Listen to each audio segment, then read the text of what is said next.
Hello everyone, good evening. स्वागत है सभी का ऑनलाइन स्टडियो में। इस वीडियो में हम देखेंगे जनवरी से सितंबर तक के करंट अफेयर्स का जो सीरीज़ हमारा चल रहा है उसका सेट नंबर 6। अगर आपने बाकी के सेट्स को नहीं देखा है तो ज़रूर देखें, क्योंकि जितने भी क्वेश्चन मैं आपके साथ सामने रखता हूँ वो कहीं ना कहीं आपके लिए बहुत ज़्यादा इंपॉर्टेंट है आने वाले पेपर्स के लिए। तो आप सारे करंट अफेयर्स को अच्छे से याद रखें, सारे वीडियो को फॉलो करते रहें। तो इस वीडियो में फिलहाल हम बात करने वाले हैं 15 क्वेश्चंस, जो कि काफ़ी इंपॉर्टेंट क्वेश्चन है। थोड़ा सा बिजी था, मैं बाहर गया था, इस वजह से मैंने यहाँ पे आज 15 क्वेश्चंस ही लेकर आया हूँ, लेकिन हम लोग रेगुलर जो कि 25 क्वेश्चंस को करते हैं। तो चलिए बिना टाइम को वेस्ट किए मैं आपका वीडियो शुरू करता हूँ।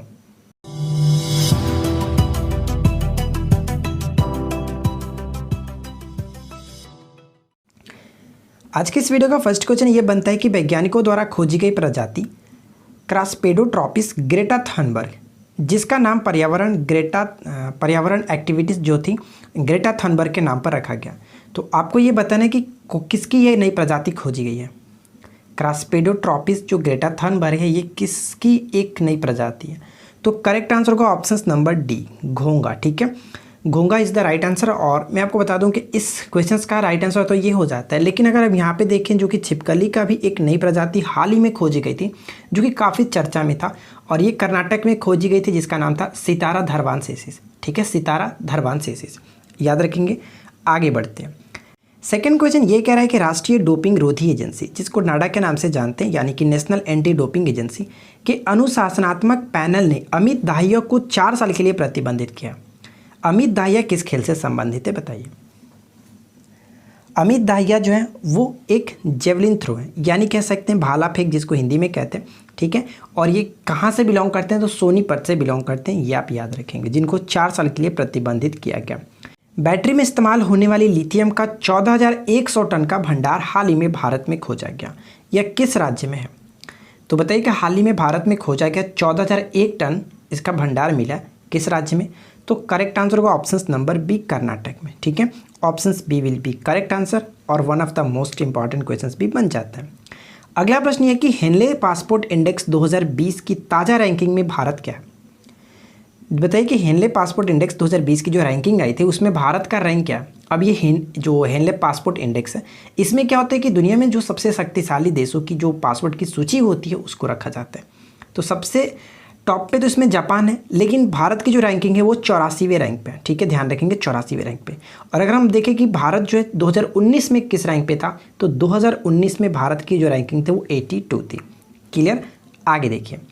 क्वेश्चन नंबर 5 में क्या कह रहा है कि भारतीय मूल की लेखिका जसबिंदर बिलान को उनके पहले उपन्यास के लिए ब्रिटेन का प्रसिद्ध, यहाँ पे कह सकते हैं कोस्टा चिल्ड्रन अवार्ड, ठीक है, कोस्टा चिल्ड्रन अवार्ड 2019 से सम्मानित किया गया यह उपन्यास है। तो उनका उपन्यास का नाम क्या है। तो right answer will be option A, Asha and the spirit bird. ठीक है, Asha and the spirit bird, option A will be correct answer, और इनको आप देख सकते हैं स्क्रीन पे। तो ये क्वेश्चंस काफ़ी अच्छा बन सकता है एग्जाम्स के पॉइंट ऑफ व्यू से, तो आप इनको याद रखेंगे। नेक्स्ट प्रश्न क्या कह रहा है कि प्रवासी भारतीय दिवस मनाया जाता है। तो बताइए कि प्रत्येक वर्ष प्रवासी भारतीय दिवस कब मनाया जाता है। तो प्रत्येक वर्ष 9 जनवरी को ये सेलिब्रेट किया जाता है, option A will be correct answer. 10 जनवरी को विश्व हिंदी दिवस के रूप में मनाते हैं, 11 जुलाई को जो कि विश्व जनसंख्या दिवस के रूप में मनाया जाता है, और 12 मई को जैव विविधता दिवस के रूप में मनाया जाता है। तो ये तीनों के तीनों पॉइंट्स भी याद रखेंगे। क्वेश्चन नंबर 7 में क्या करें कि निम्न में से किस भारतीय बैंक ने श्रीलंका में अपना परिचालन बंद कर दिया है। तो सही आंसर क्या होगा, एक्सिस बैंक और आईसीआईसी बैंक, यानी कि 2 और 3 बिल्कुल सही आंसर, इसलिए ऑप्शन नंबर सी को टिक करेंगे। इन 2 बैंकों ने श्रीलंका में अपना परिचालन बंद कर दिया। नेक्स्ट प्रश्न में क्या कह रहा है कि पर्यावरण को होने वाले नुकसान को कम करने के लिए द्वीपीय देश पलाऊ, ठीक है, हाल ही में सनस्क्रीन के इस्तेमाल पर प्रतिबंध लगा दिया। यह द्वीप किस महासागर में घिरा हुआ है। ये क्वेश्चन मैं आपको ऑलरेडी सेट 1 या सेट 2 में कराया था, लेकिन थोड़ा सा अलग तरीके से कराया गया था। ठीक है, तो देखिए यहाँ पे करेक्ट आंसर मैंने आपको बताया भी था कि जो पलाऊ पड़ता है उसमें हम लोगों ने पूछा था कौन सा देश है, तो यहाँ पे मैंने बताया था कि पलाऊ, लेकिन पलाऊ यहाँ पे जो कि प्रशांत महासागर में पड़ता है, इसलिए ऑप्शन नंबर सी बिल्कुल सही आंसर है। ठीक है, चलिए अगला प्रश्न देखिए क्या कह रहा है कि भारतीय रिजर्व बैंक द्वारा हाल ही में जारी मनी ऐप कह सकते हैं, मानी ऐप कह सकते हैं, जो संबंधित है, किससे संबंधित है। यहाँ पे 1 2 3 पॉइंट्स दिए, अगर उसको पढ़ने के बाद आपको बताना है कि कौन सा ऑप्शन सही होगा। तो देखिए जो मनी ऐप लॉन्च किया गया इसका फुल फॉर्म क्या है। Money aided note identifier, note identifier यानी कि दृष्टिबाधित लोगों से संबंधित ये नोट है, सॉरी एक एप्लीकेशन है जो कि क्या करता है, ये क्या करता है कि जैसे इसको स्कैन किया जाता है तो जो नोट होता है उसको स्कैन करके उसके जितने भी उस नोट की प्राइस होती है उसको हिंदी और इंग्लिश दोनों लैंग्वेजों में बता देता है, जो कि दृष्टिबाधित लोगों के लिए हेल्प करने के लिए था। तो ना कि ये नकली नोट के पहचान के लिए था और ना ही ये डिजिटल भुगतान के लिए था। तो करेक्ट आंसर होगा दृष्टिबाधित लोगों से संबंधित है, इसलिए केवल एक ऑप्शन ए विल बी सही करेक्ट आंसर। क्लियर, आगे बढ़ते हैं। देखिए नेक्स्ट क्वेश्चन में क्या कह रहा है कि देश का दूसरा स्पेस पोर्ट तुतीकोरिन में बनाया जा रहा है, यह किस राज्य में है? तो तुतीकोरिन कहाँ पे पड़ता है? बहुत सिंपल सा क्वेश्चन पूछा गया, जो कि देश का दूसरा स्पेस पोर्ट बनाया जा रहा है। तो बताइए कि करेक्ट आंसर क्या होगा। तो तुतीकोरिन पड़ता है तमिलनाडु में, इसलिए ऑप्शन नंबर सी बिल्कुल सही आंसर हो जाता है।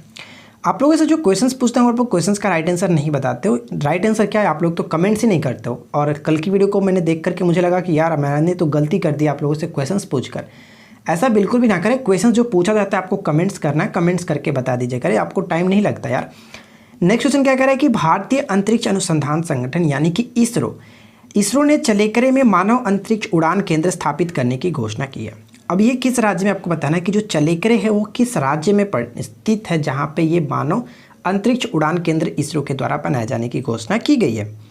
तो ये पड़ता है कर्नाटक में, इसलिए हम ऑप्शन नंबर सी को टिक करेंगे, कर्नाटक। ठीक है, काफ़ी अच्छा प्रश्न है। अगला प्रश्न देखिए, नेक्स्ट प्रश्न में क्या दिया गया, केंद्र सरकार द्वारा हाल ही में जारी स्वच्छता सर्वेक्षण रिपोर्ट के अनुसार देश का सबसे स्वच्छ शहर कौन सा है? देश का सबसे स्वच्छ जो शहर की सूची में बात करें तो इंदौर लगातार चौथे वर्ष टॉप पे रहा, यानी ऑप्शन नंबर ए बिल्कुल करेक्ट आंसर हुआ। सेकंड रैंक सूरत को मिला है, थर्ड रैंक नवी मुंबई को मिला है। वाराणसी की बात करें तो गंगा नदी के तट पर बसे शहरों की सूची में जो वाराणसी है वो टॉप पे रहा। तो इस क्वेश्चन का राइट आंसर तो आपने देख ही लिया, option A will be correct answer. अगला प्रश्न कह रहा है कि हाल ही में लॉन्च हुई पुस्तक आज़ादी, बताइए कि आज़ादी जो पुस्तक है ये इसके लेखक कौन है? तो आज़ादी जो पुस्तक लॉन्च हुई है इसके लेखक हैं अरुंधति रॉय। ठीक है, option A will be correct answer. काफ़ी अच्छा प्रश्न है। और मैं आपको बता दूं कि इससे पहले एक जो वीडियो था उसमें मैंने आपको बताया था कि अरुंधति राय की एक पुस्तक और भी क्या थी, माई स्टीडियस हार्ट मैंने बताया था, हाँ माई स्टीडियस हार्ट मैंने आपको बताया था, इसको याद रखेंगे। और पिछले बार जो एग्जाम्स हो रहा था उसमें बहुत बार क्वेश्चंस पूछा जा रहा था, the ministry of utmost happiness इनकी ही पुस्तक है, इसको भी आप याद रखेंगे। और सविता छाबड़ा जी के बारे में आपको बताया था एक पुस्तक, उनका पुस्तक का नाम क्या बताइए? सविता छाबड़ा जी की जो पुस्तक का नाम था legacy of learning. Clear, legacy of learning. Next प्रश्न देखिए क्या है, एशिया गेम चेंजर अवार्ड 2020 से किसे सम्मानित किया गया? एशिया गेम चेंजर अवार्ड 2020 से किसे सम्मानित किया गया? और इस क्वेश्चन का राइट आंसर होगा ऑप्शन नंबर सी, यानी कि सेफ विकास खन्ना। ठीक है, ऑप्शन सी बिल्कुल करेक्ट आंसर हो जाता है। अगला प्रश्न में देखिए क्या दिया गया कि हाल ही में समाचारों में देखा गया ब्रूसिलोसिस क्या है? ब्रूसिलोसिस जो है वो क्या है? तो बताइए कि हाल ही में समाचारों में पत्रों में देखा गया था ब्रूसिलोसिस क्या है? तो एक प्रकार का ये रोग है जो कि जीवाणु रोग है। ठीक है, जीवाणु से होने वाला, कह सकते हैं बैक्टीरिया से होने वाला एक रोग होता है।